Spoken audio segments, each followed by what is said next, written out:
This is our third lecture on atomic and nuclear physics, which is topic 7 for IB. And we are talking about induced nuclear reactions, which is how we physically try and harness that energy, that nuclear energy, with either using bombs or in nuclear reactors.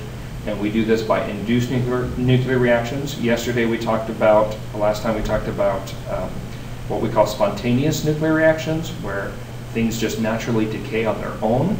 And here we're going to make it do something and have a nuclear reaction. So a typical example of an induced nuclear reaction might be something that's relatively simple like this. You can take a uranium-238 atom and you can bombard it with a neutron, and then it becomes uranium-239. This is considered an induced nuclear reaction because I made it happen. I shot the neutron at it and I changed the actual nucleus itself. Once you change uranium-238 into uranium-239, all you're doing is you're changing the isotope, which means all you're really doing is changing the stability of the item. Sometimes we do this because we want it to actually decay into something else we want, but uranium-238, which is relatively stable, does not decay. However, uranium-239 will relatively quickly naturally decay using, you can see a beta decay here because it has a beta particle right there. So it will naturally decay with a beta decay into, I think that's neptunium-239, and then neptunium-239 naturally also decays relatively quickly into plutonium-239, which is a useful element that we use in nuclear reactors and things like that. So this is an example of induced nuclear reaction.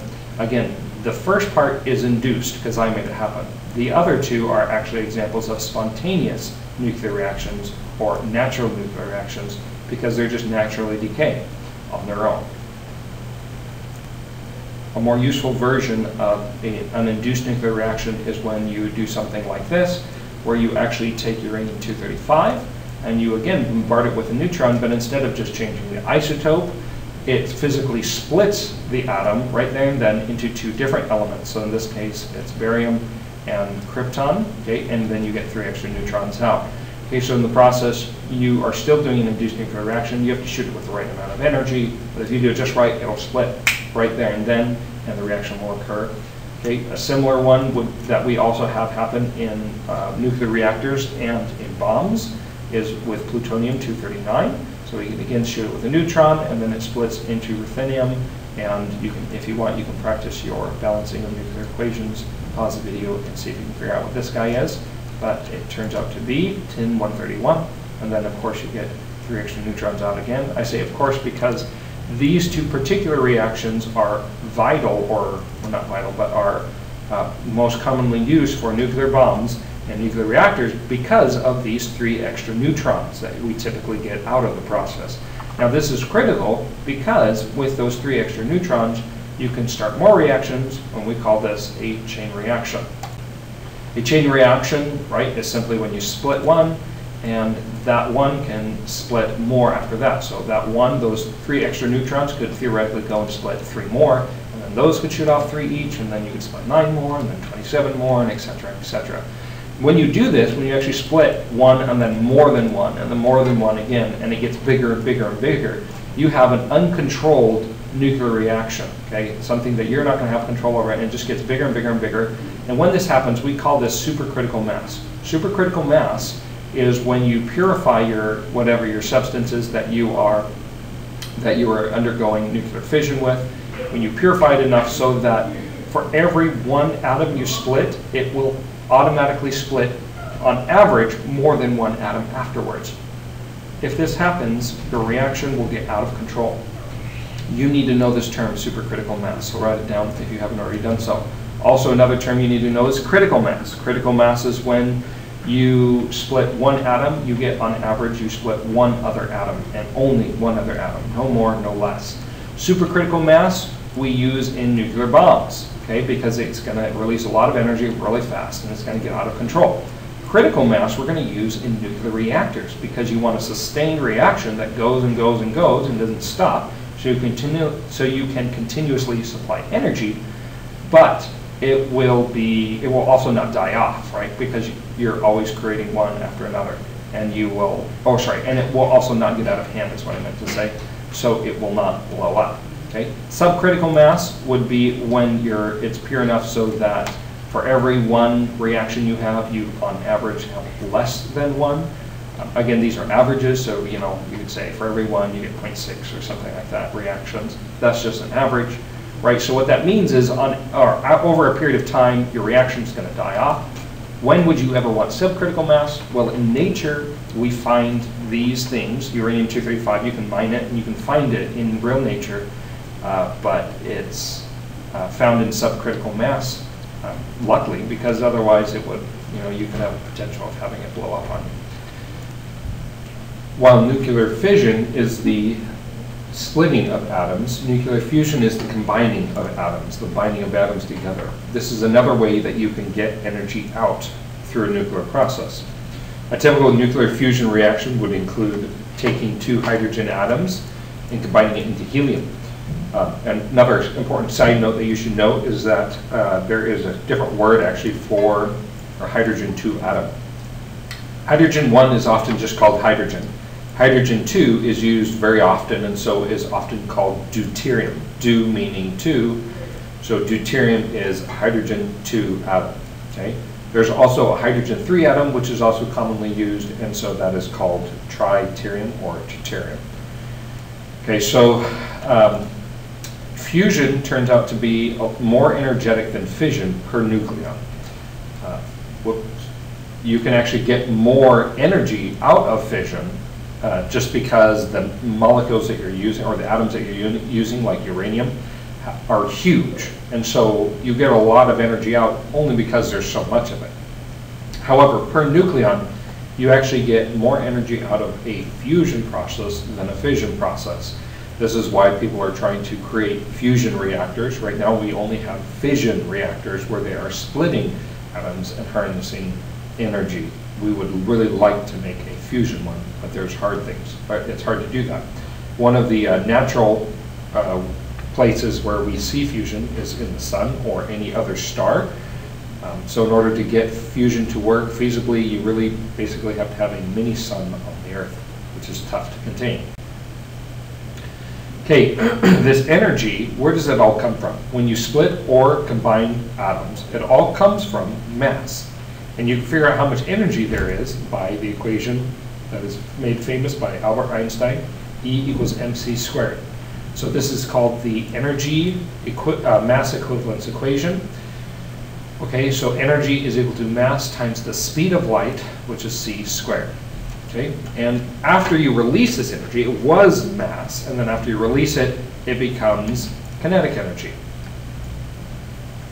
Now, in order to actually teach you how to use the equation E equals mc squared, we need to go over a couple of other things. Namely, we're taking mass and turning it into energy, right?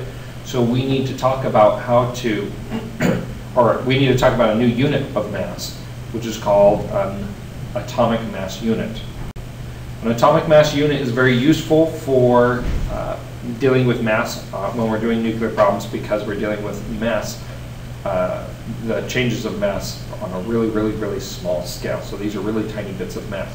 So we want a smaller unit of mass. We use the atomic mass unit, also sometimes called the unified mass unit. The symbol for the variable is U. Okay, the definition of atomic mass unit is 1/12 of a carbon-12 atom. We use carbon-12 because it is so abundant everywhere. And the conversion is 1 atomic mass unit is equal to 1.66 times 10 to the negative 27 kilograms. You can find this conversion in your IV data booklet. On the constants page, it is the last one, the last item on that. So by definition, the mass of a carbon-12 atom is going to be exactly 12 atomic mass units. Since a carbon-12 atom is made out of 6 protons and 6 neutrons, we're going to say that by splitting it into 12, we're saying each nucleon should have on average the mass of a single atomic mass unit. However, when we actually mass the mass of a neutron and the mass of a proton, we see that both of them actually have more mass than a single, or than a single atomic mass unit. So we say, okay, well that's strange. That means when we add 6 of these neutrons and 6 of these protons, which is supposed to make up a carbon-12 atom, together, we get something greater than 12 atomic mass units. So here is the mass of the individual parts. The mass of the carbon-12 atom after it's been glued together or bonded together is exactly 12. That's a difference of 0.095646 atomic mass units. So that means that when we glue atoms together, when we glue nucleons together and bond those nucleons together, okay, we actually lose mass. Okay, the difference in mass between the mass of the individual parts of the individual nucleons separate and the mass of the whole thing is called the mass defect. Okay? So what happens to all this mass? It turns into energy, and we can calculate exactly how much energy by using the equation E equals mc squared. Now the only problem with this is in order to use this equation and get energy out in units of joules, I've got to apply the mass in units of kilograms and speed of light in its standard units, meters per second. Now, speed of light, that's fine because that's the units it's always in. However, meters, or the mass, is not in kilograms because the mass that we're turning into energy, which is the mass defect, the difference between the two masses, is currently in units of atomic mass units, as is often the case. So many times, as with other problems, you're going to have to do some conversions first before you can plug it in. So we quickly convert atomic mass units into kilograms by using the conversion constant. The atomic mass unit on the bottom and over here cancel out. I'm left with kilograms. So here's my mass in units of kilograms. I can plug that into mass, and I will get my energy out in units of joules. I will go ahead and do that, and my answer is as follows. The only problem, or the most common mistake, is that people forget to square the speed of light. Please don't forget to square your speed of light. So this energy here has a name, and we call it the binding energy. Binding energy is the amount of energy that is released when you bind those nucleons together. So for example, I have 6 protons and 6 neutrons here, and individually they have so much mass, right? And when I bind them together into 6 neutrons and 6 protons combined though as a carbon-12 nucleus, okay, I will get energy out. Now the reason is, again, because remember the mass individually, when they were the individual parts, when I mass all these and add them all up, I get a much bigger mass, well not much bigger, but I get a bigger mass than when I glue them together and bind them and then mash them, right? The mass all of a sudden went down. And where did that mass go? It turned into energy, right? And that energy is released. That's the binding energy. Now hopefully this is making sense now why you can get energy out through fusion. When you bind these nucleons together, you get energy out. The more nucleons you're binding together, the more energy you're going to get out, okay? So even if you have a proton and a neutron and another proton and neutron, so 2 deuterium atoms, and you bind those together, you're still making something bigger and you should still get energy out. However, the weird thing is that earlier we said you can also get energy out of fission. If I had a carbon-12 atom right here, a nucleus, carbon-12 nucleus, and I wanted to split this up into these parts, I've got to use energy. I've got to add the energy in and break all these apart into their individual pieces, okay? So that's a little bit different. It takes energy to break them apart. So how in the world can I actually get energy out of fission? How is that possible? Well, the reason why it's possible is because it depends on which element you use in order to get energy out of fission versus fusion. So what they did is they went and they took every single element that we know of, and we measured their amount of binding energy you get out whenever you create those atoms. And we did that by measuring the mass defect. And then we made a graph, and here's the graph. Now this is an important graph you should put in your notes, and just how the general shape of this goes way up, right, and then slowly comes down. Okay, so the x-axis is the mass number. That means that the smaller the mass number, right, the smaller the element. So hydrogen is way over here because it only has 1 atomic mass, right? And then helium is a little bit higher because it has 2 protons, or helium-4, right, it's 4 nucleons. So these are the number of nucleons here. It goes up and up and up and up, and you get bigger and heavier atoms, right, all the way up. This only goes up to uranium-238. Okay, on this side is the amount of binding energy per nucleon. Keyword, per nucleon. So that means for hydrogen, right, or sorry, let's look at helium. Helium has a helium-4 atom has, it looks like about 2.6 mega electron volts per nucleon, right? That is the binding energy per nucleon. So 2.6 mega electron volts, but since there's 4 nucleons, right, you have to multiply that by 4 to get the total binding energy. Now, the reason why we're doing that is because we're trying to compare the binding energies per nucleon. You're going to have, of course, you're going to have more energy given off with these bigger atoms over here because there's just more of them. So we're trying to compare the binding energies per nucleon. Now, you'll notice that if I take hydrogen, I get, I don't know, 1.1 mega electron volts out when I make hydrogen. So if I make 2 hydrogen atoms, right, I get so much energy. But then if I take those 2 hydrogen atoms and combine them to make a helium atom, right, the amount of binding energy that's released when I make helium is even more. So when I go from hydrogen to helium, I'm going to release even more energy. Now, if I take 2 helium atoms and make something else, let's say lithium or boron or something, I'm going to release even more energy. Every single time I go up on the graph, I'm releasing more energy. So I can combine these, do fusion, fusion, fusion, and fuse all these and keep on making bigger and bigger atoms, but only up to a point. As soon as I get to Fe, or iron, is the top of the graph, I can't do fusion and get energy out anymore. In fact, if I kept on doing fusion, let's say I combined 2 iron atoms to make MO. I don't know what MO is, whatever it is. Let's say I combine 2 iron to make MO.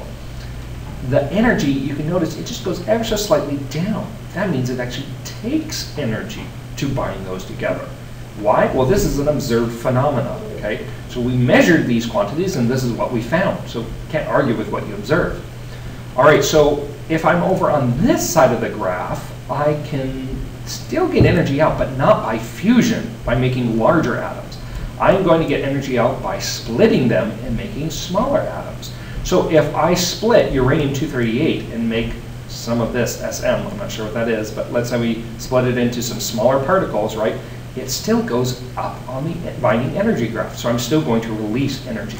So really, you should draw this shape, the shape of this graph on your notes, and I would label this, I would label this top part iron. I'd draw a line right here, and on this side, I'd label fission. You can get energy out of these molecules by using fission. On this side, I'd label fusion. You can get energy out here by using fusion. This is just what I said before, right? For example, helium has a binding energy of 2.6, but to find the actual binding energy, this graph, remember, is per nucleon. So to find the actual binding energy, you have to take 2.6 mega electron volts per nucleon and multiply by 4, and you get 10.4 mega EPs for the total binding energy. Okay, a very similar graph is a atomic number by mass per nucleon graph. This is very similar to the other one. You can even tell even by the shape, right? The shape of the other one, the energy one, went up and then peaked and then went down a little bit. This one is the exact opposite. It starts up high and then goes down, right, and then goes up a little bit. And this is the mass per nucleon, not energy. The reason why it's the exact same but upside down is because as you are giving off more energy, you're losing mass because the energy came from mass, right? So the more you lose mass, the more energy you're going to give off. So hydrogen, instead of being down here, right, and then helium, and then going up and up and up all the way up to iron, hydrogen has a lot of mass per nucleon. Helium has less mass per nucleon. Again, the key word is per nucleon. Helium is heavier than hydrogen because there's more nucleons. Per nucleon, each nucleon weighs slightly less than, on average, than the one for hydrogen. So hydrogen is heavier than helium, and then so helium loses mass. That mass turns into energy. So here, as you're combining atoms and making bigger ones, going this way on the graph, right? So as you're making bigger atoms by fusion, you lose more mass, right? And that stuff turns into energy. Over here is uranium and those heavy particles. But in order to get energy out of these processes, right, you have to split the atom, making it smaller, right? And therefore, by splitting it, your mass decreases per nucleon, and therefore that mass also turns into energy. The same thing applies with this as the other graph. A typical question that they might give you is something like this, where they say, with reference to the graph below, explain the nuclear fusion, how nuclear fusion and nuclear fission can both release energy.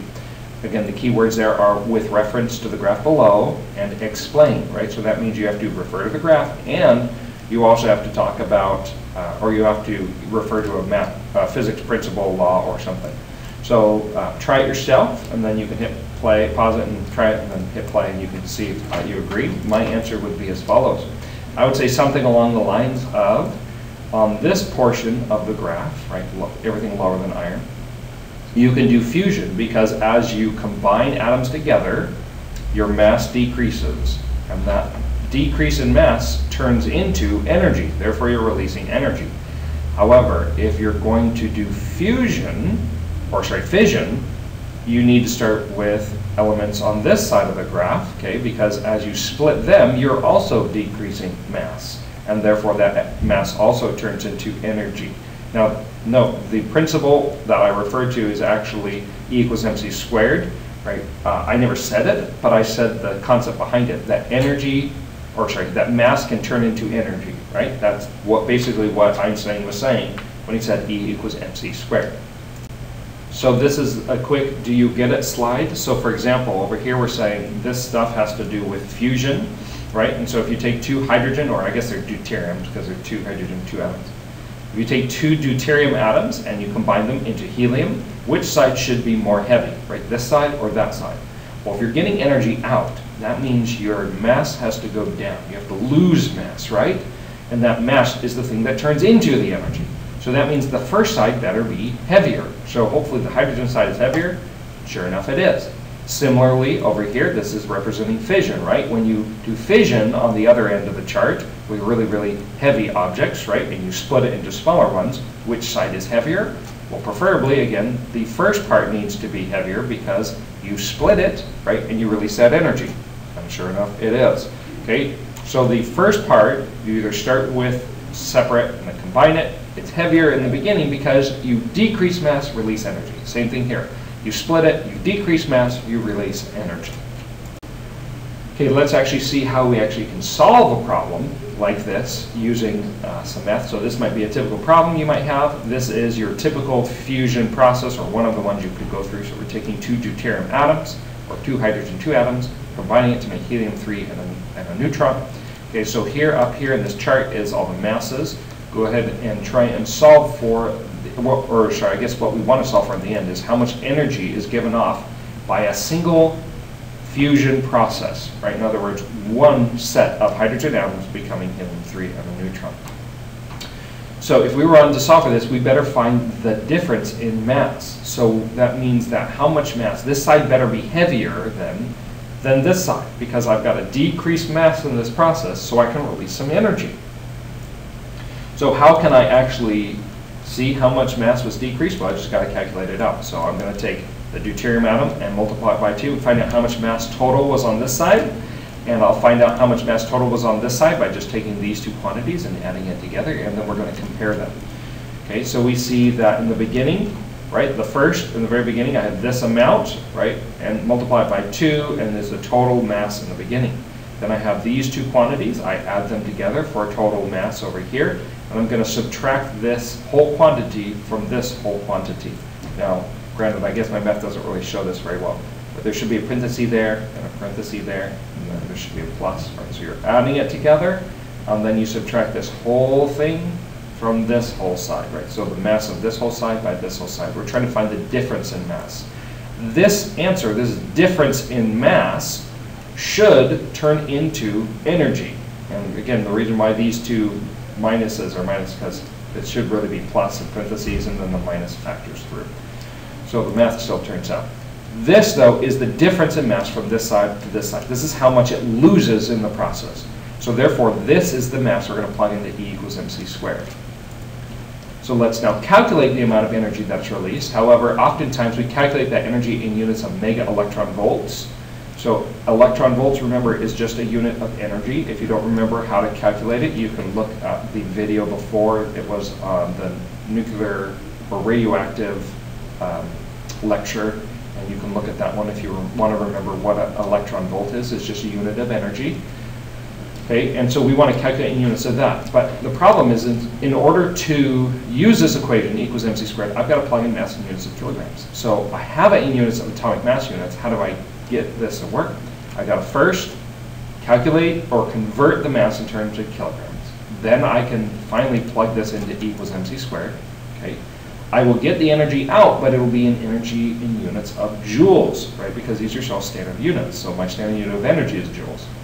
So now that I have my my energy in units of joules, I want my energy in units of mega EVs in the problem. So I've got to then do another conversion from joules into mega EVs. This is a bit of a tedious process. Let's walk through it together. You can try it yourself and then play and see how good you do. So again, if I start with, this was the difference in mass, or the amount that in the process you lost this much mass. So we're going to turn that into kilograms. We're going to use the conversion as follows, right? This conversion can be found in your IB data booklet at the very bottom of the constants page. I will do the math by multiplying the two numbers together, and I will get a mass in kilograms as follows: 5.3 times 10 to the negative 30th kilograms. So now I take that number, I plug it into my E equals mc squared equation. So I just simply multiply the mass in kilograms by the speed of light squared. The speed of light can also be found as a constant under your constants page. Then I finally get my energy in units of joules, which is a very small number. I want to find the energy in units of electron volts or mega electron volts. So I've got to convert that. This is the part that you may want to see the video before if you don't remember how to do this, because the conversion isn't blatantly obvious, but it is also found on your conversions or on your constants page on the IB data booklet. The conversion constant, if you'll remember, is the same as the charge of an electron. This is the charge of an electron, or elementary charge as it's listed in your IB data booklet. So I'm going to, we say by definition, 1 electron volt, or 1 EV, is equal to 1.6 times 10 to the negative 19 joules. So then we do our conversion. This means we're going to have to divide, because we're undoing it. We're going to divide by the constant, and finally I get my answer, 3.03 electron times 10 to the 6 electron volts, or you can write it in terms of mega electron volts, so 3.03 mega electron volts. That's how much energy is released in this process. So if that's the case, then I say, all right, that was a lot of work. There's got to be a shorter way to do this. After all, if you'll recall, all we did is we actually did 4 different multiplications or divisions, 4 algebraic steps, right? And in each step, first I converted it by multiplying it by a constant found in my data booklet. Then I found the energy by multiplying it by c squared, which is a constant also found in your IB data booklet. Okay, and then and then I had joules, and then I got to convert again. So I had to divide by another constant. So constant, constant, constant. All I'm doing is I'm multiplying or dividing by these different numbers that are constants. So what if I just stuck all those constants together into one number and just have one step? So I could do that. Okay, again, I multiplied by this to convert to kilograms. I multiplied by this squared, speed of light squared, to get energy, and then I divided by this to get to make up EVs. If I do all these calculations, all these numbers together, I get this number here, 931.5. So all I really have to do is take my original answer, multiply by 931.5, and I'll get my final answer in mega electron volts per c squared, or sorry, mega electron volts. So because this is a very useful number or useful method to go straight from AMUs, skip all those steps, go straight to MEVs, we're going to then create a new concept or a new number, which is unusual and throws people for a loop. So listen carefully. We're going to create this new concept, which is called, it's a new unit of mass that we call a mega electron volt per c squared. A mega electron volt per c squared. Okay, this is a new unit of mass. It's a very funky unit. It's weird. Okay, and the whole purpose of it is just to make this process so much easier. This conversion is also found, so this number is also found in your IB data booklet. It's at the very end of the constants page. It's under atomic mass unit, and under that they give you the conversion to kilograms, and then they say equals, and then they say this stuff here, which is the conversion to mega electron volts per c squared. Atomic mass units, kilograms, and mega electron volts per c squared, they're all units of mass. You can convert one to the other, okay? So this is how you convert. You'd multiply by this number, and this is how you convert atomic mass units into mega electron volts per c squared. And again, this number is found on your IB data booklet. So how do we actually use this number? Let me show you. Okay, so instead of converting mass in AMUs into kilograms, then going through here, getting joules, and then joules to mega EVs, we're just going to convert mass in AMUs into mega electron volts per c squared, this weird, bizarre unit. Then we plug it into our equation, and we get mega electron volts out. Okay, watch how simple this is, because it's simpler even than this shows. So again, we start with our constant, right? Sorry, not our constant, but our the amount that the mass decreases, right? In the process of taking 2 deuterium atoms turning into helium, this is how much the mass decreases. We multiply it by the conversion constant, right, for mega electron volts per c squared, as found in your IB data booklet on the constants page. So we do the multiplication, we get this answer. Does this answer look familiar? It should. It was the same number as before. The units aren't quite right, but this is the same number.